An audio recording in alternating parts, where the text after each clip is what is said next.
Let me show you how Encore simplifies your backend development workflow to make development easier and faster. Let's go. For starters, you no longer need to manage infrastructure complexity while coding. With Encore's Infrastructure SDK, you can define core components like services, databases, cron jobs, and PubSub directly within your codebase. The upside is that you don't need any separate infrastructure configuration like Terraform or manually do any work to set up infrastructure to run your app. You also avoid being tied to a single cloud provider. Running your local environment is extremely simple. Use Encore Run, and Encore sets up local versions of your application's infrastructure. You also get a developer dashboard with useful tools like an API Explorer for testing your endpoints, distributed tracing for debugging and understanding your system's behavior. There's also automatic architecture diagrams and generated API documentation.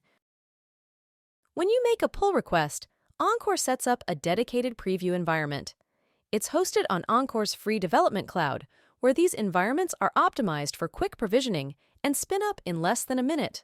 When you want to push to production, Encore builds and tests your code and parses it to figure out what infrastructure your application needs. Encore can then provision the infrastructure directly in your cloud, be it AWS or GCP. You have the flexibility to decide deployment strategies per environment because when using the Infrastructure SDK, you aren't defining specific cloud services in code.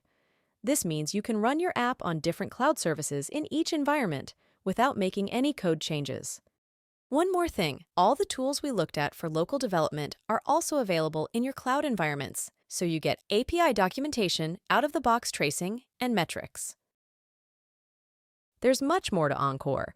If you want to get a feel for it, consider creating a free account and create your own app from a template.